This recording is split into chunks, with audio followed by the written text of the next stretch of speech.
De retour sur BFM d'ici, c'est d'ici Business. On s'intéresse à celles et ceux qui font bouger le territoire et qui créent aussi de l'emploi. Dans un instant, un invité qui répondra à mes questions, à parler entre autres d'intelligence artificielle, mais pas que. Avant cela, un chiffre qui s'affiche sur votre écran de télé ou de tablette. Regardez-le, c'est 40. 40% des chefs d'entreprise du BTP des Alpes-de-Haute-Provence font état de difficultés liées à la gestion des ressources humaines, absentéisme et organisation des équipes, difficultés de recrutement, précise le site Travaux Publics et bâtiments du Midi. 18% des professionnels de la construction seraient également concernés par une dégradation de leur trésorerie et 14%, eux, se disent impactés par l'allongement des délais de paiement de leurs clients. Notre invité ce soir sur l'antenne de BFM d'ici, c'est Renaud Zigman, PDG de Xalto à Digne-les-Bains. Bonsoir. Bonsoir. Alors Digne-les-Bains, mais pas que. Grenoble et pas PET aussi, et ça, tout à fait. C'est plus surprenant, et Gap également. Alors vous êtes né à Digne-les-Bains, vous avez travaillé 17 ans à Grenoble, 1 an au Japon dans l'intelligence artificielle, et vous êtes revenu à Digne pour créer l'entreprise Xalto. Mais c'est quoi alors? À quoi ça sert? Donc Xalto, on a deux activités principales. On gère des data centers, donc en clair les endroits où on stocke les données, où on les traite pour tous les sites internet, tous les services que vous utilisez, sur des téléphones portables, voilà. Et on développe du logiciel, alors que ce soit pour des stations de ski, pour des grands groupes nationaux comme Total, Etam, GoSport ou d'autres. Voilà. Donc et vous avez ces deux activités. Vous avez une formation d'informaticien, ou j'imagine que c'est plus compliqué que ça? J'ai une formation d'informaticien. Ouais. Mais après, vous avez rajouté dans mon d'autres histoire, je suis rentré en tant que directeur technique dans une des premières startups en France, à Grenoble, dans laquelle je suis resté 7 ans. Elle a été rachetée par le groupe Capgemini Sogeti. Puis après, j'ai créé ma boîte. C'était il y a combien de temps, l'aventure Xalto, le début? 1995, donc voilà, ça fait 26-27 ans. Ouais. Et alors, à l'époque, les data centers, on en parlait beaucoup moins. Il y avait peu. Il y avait des salles de calcul opérées par des grandes sociétés de services ou les grandes sociétés comme IBM. Il y avait des salles de télécom, mais il n'y avait pas de data center au sens où on l'entend aujourd'hui. Donc on a commencé les data centers, nous, en 98, je crois. Et on était à l'époque, la boîte n'a pas été créée à Digne, mais à Grenoble, et on a commencé sur le plateau du Vercors, et on avait créé un data center sur le plateau du Vercors. Et puis petit à petit, ça s'est développé. Et aujourd'hui, on a 3 plateformes qui hébergent des centaines de serveurs. Et alors, ces data centers, c'est vous qui en êtes le propriétaire, et comment ça se passe? Et ensuite, les données arrivent. Ce sont les données que vous récoltez chez des clients qui sont c'est relativement simple, hein. On a une plateforme chez nous. Oui. Avec des serveurs.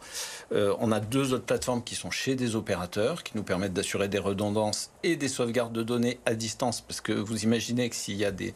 Alors, au-delà du téra, on appelle ça des pétaoctets, au-delà des téraoctets, qu'il faut sauvegarder à travers des fibres optiques, parce que les données, c'est bien de les avoir, mais il faut aussi être sûr de les conserver. Ces données, elles arrivent par où? Elles arrivent par votre ordinateur personnel, votre téléphone, ou des applications de vente en ligne de forfait, comme chez nous, ou toute autre application. Finalement, toutes les données arrivent dans des data centers. Alors, les data centers, ils peuvent être chez Google, chez Amazon, mais chez Xalto ou chez d'autres prestataires, et il y en a un certain nombre. Mais alors, dans ces data centers, qu'est-ce qu'on y retrouve comme données? Mes identifiants, je sais pas, de carte bancaire, mes dernières commandes, mon compte d'un réseau social? Alors, nous, les données bancaires, on ne les garde pas chez nous, parce que... Voilà, on trouve que c'est trop risqué, donc on préfère les laisser chez les services qui gèrent les banques. Il y a des données personnelles, bien sûr, parce que, par exemple, si vous achetez des forfaits à Avoria, il y a un compte personnel avec tous vos forfaits que vous avez achetés, votre fidélité, vos enfants qui ont des cartes, etc., etc. Donc oui, il y a des données personnelles qui font l'objet de mesures de protection particulières, évidemment. Combien de salariés vous avez? Une petite trentaine. Une petite trentaine. Ouais. Et est-ce que vous qui avez les mains dedans depuis très nombreuses années, est-ce que vous pensez que Internet, les données, on est arrivé au maximum de ce qu'on pouvait faire? Ou est-ce que votre métier a encore de l'avenir et de beaux jours devant lui? Ça évolue en permanence et ça va continuer à évoluer fatalement, hein. Il n'y a pas de sujet là-dessus. Vers quoi, je ne sais pas. J'ai toujours l'habitude de dire que ce qui est important quand on est une boîte de notre envergure, c'est savoir les révolutions qu'il ne faut pas prendre, de manière à ne pas se jeter dans toutes les directions et pas suivre des choses qu'on ne peut pas suivre étant donné notre taille. Jusqu'à maintenant, ça nous a plutôt réussi. Non, ça va continuer à bouger. Hein. Il y a un accélérateur permanent. Hein. Est-ce que vous n'êtes pas inquiet justement que toutes nos vies soient sur un data center? C'est à chacun de faire le travail de se protéger par rapport à ça. Il y a un travail à faire, oui. Il y a un travail à faire par rapport à ça. C'est-à-dire de pas tout mettre peut-être sur Internet, c'est ça? Tout mettre, pourquoi pas, mais il faut maîtriser où on le met. Et pas forcément le mettre n'importe où, le mettre dans des endroits où c'est sûr. Alors vous gérez certaines infrastructures informatiques de l'INSEE, de l'autorité des marchés financiers également. Comment vous avez réussi à obtenir ces marchés qui doivent être difficiles?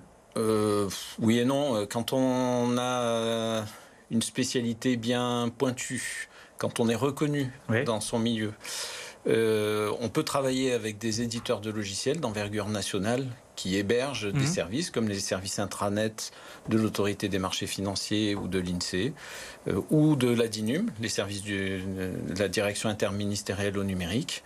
Et tout naturellement, on en est arrivé là de fil en aiguille par notre compétence et les spécialistes qu'on a chez nous. Et notre niveau de service. Ce qui est important, c'est le niveau de service. Les attaques informatiques, il y en a de plus en plus. Tout le temps. Tout le temps, tous les jours? Tous les jours, plusieurs centaines par jour. Comment vous faites pour les affronter, les gérer? On a des mesures de sécurité. En fait, une attaque, c'est quoi? C'est quelqu'un va aller chercher les données et s'en servir pour... Les attaques sont très variées. Une attaque de base, ça peut être simplement je prends pied sur un serveur qui est chez nous et je m'en sers pour aller attaquer un autre serveur qui est encore plus secret. Donc on ne nous vole pas forcément dans ce cas-là, simplement on utilise nos moyens. Mais ça peut aussi essayer d'aspirer la liste des clients, les données personnelles, des coordonnées de carte bancaire. Alors on n'en a pas, mais ça peut être des tentatives de ce type-là. Donc comment on se protège? Eh bien, on a des mesures de protection, donc des firewalls, des murs par feu, etc. On a des mesures de détection. Donc quand on voit que quelqu'un commence à chercher à nous attaquer, on bloque son accès.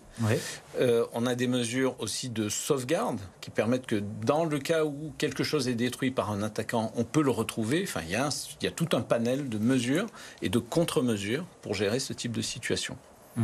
Pourquoi vous avez choisi Digne-les-Bains? Vous êtes dignois, c'est ça, hein? Voilà, il n'y a pas d'autre raison. Et j'y vis très heureux. C'est sans doute la bonne raison. Mais on imagine que ce genre d'entreprise, peut-être dans l'imaginaire collectif, mais notamment tout ce qui est informaticien, un data center, on voit ça, je sais pas, dans les grandes métropoles. On voit ça à Marseille, on voit ça à Paris. C'est pas faux. C'est pas plus compliqué de se lancer dans cette branche, dans cette aventure entre Grenoble et Digne-les-Bains en passant par Gap et Papeete, parce que ça va être très joli, mais peut-être plus difficile d'accès que Paris. Papeete, non, c'est pas plus difficile parce qu'en fait, il y a beaucoup de sociétés qui mettent des agences à Papeete parce qu'il y a l'opposition de fuseau horaire et ça permet de travailler la nuit pour la France. D'accord. Donc on n'est pas les seuls dans ce cas-là. Pour Digne, au départ, ça a été compliqué, pas tellement pour le lieu, mais simplement parce que recruter, c'était compliqué. Il n'y a pas de bassin d'emploi. Et puis aujourd'hui, c'est une chance. C'est une chance parce que dans les grandes métropoles, on n'arrive plus à recruter. Et par contre, des gens qui ont des projets de vie, qui ont envie de se mettre au vert, d'être dans des petites zones rurales, candidatent chez nous. Et donc finalement, aujourd'hui, on recrute plus facilement à Digne qu'à Grenoble, bizarrement. Et alors, est-ce que vous recrutez en ce moment? Parce qu'il y a beaucoup de... Tout le temps? Tout le temps. C'est parce qu'il y a un gros turnover, vous n'arrivez pas à garder vos salariés ou c'est parce que vous vous développez sans arrêt? On n'a pas de turnover, on recrute en permanence parce qu'on se développe. Alors oui, il y a un départ par-ci, un départ par-là, comme tout le monde, mais on se développe et aujourd'hui, il y a surtout une pénurie de compétences qui est gigantesque sur ces marchés-là. Comme sur le BTP, vous disiez juste avant. Comment vous l'expliquez ça? Le manque de formation, le manque de volonté? Ça se développe, ce sont des métiers difficiles et on est en demande de gens qui soient des hyper spécialistes et donc voilà, il faut les former, quoi. Merci beaucoup Renaud Zigman d'avoir été notre invité. Je rappelle que vous êtes PDG de Xalto, basé à Digne-les-Bains, à Gap, à Grenoble et aussi à Papeete. Merci d'avoir été notre invité ce soir. Ce rendez-vous business d'ici Business est à présent terminé. On se retrouve la semaine prochaine pour un nouveau numéro.